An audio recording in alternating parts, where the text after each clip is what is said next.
Ketua Gugus Tugas Percepatan Penanganan COVID-19 menegaskan kesadaran masyarakat mematuhi protokol COVID-19 sangat penting untuk mencegah penularan virus corona. Sebab hasil tes swab menunjukkan 80% orang tanpa gejala. Berikut wawancara Doni Monardo dengan jurnalis iNews Aprilia Putri. Melihat banyak sekali terutama di transportasi publik dan juga sudah mulai bekerja.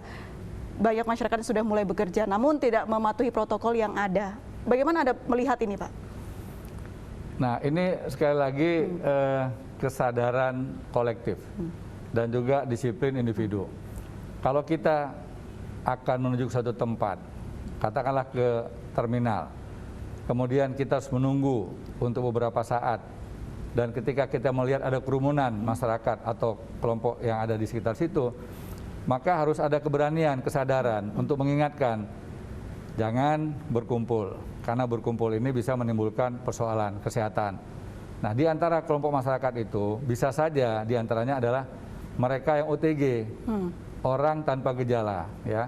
Nah, ini saya dapatkan dari sejumlah pimpinan laboratorium yang mengatakan dari sekian banyak ya orang yang diperiksa hasil labnya, ya, tes swab PCR-nya, ternyata sekitar 80% adalah masyarakat yang tidak menunjukkan gejala, tapi dia positif COVID.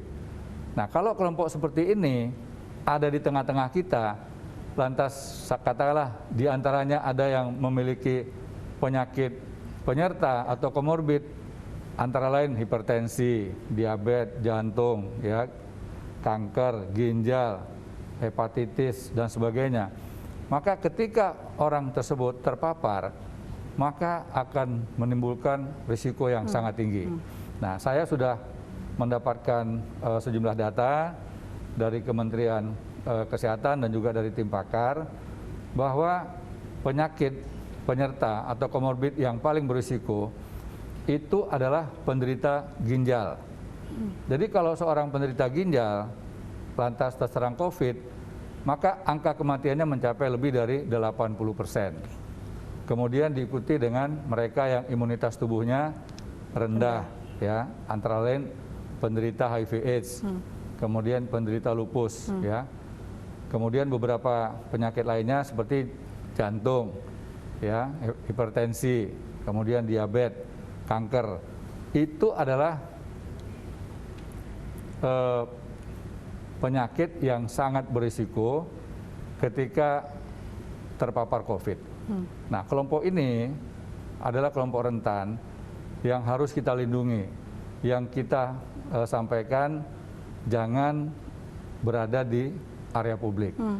Karena di antara masyarakat yang tidak ada gejala, bisa saja mereka adalah penderita COVID, mereka adalah silent killer, mereka adalah penebar maut, ya, dan ini saya kategorikan sebagai pembunuh potensial. Tapi kan mereka sendiri tidak menyadari bahwa mereka adalah penderita COVID. Nah, penting sekali untuk kita bangsa Indonesia menyampaikan tentang risiko kepada semua masyarakat.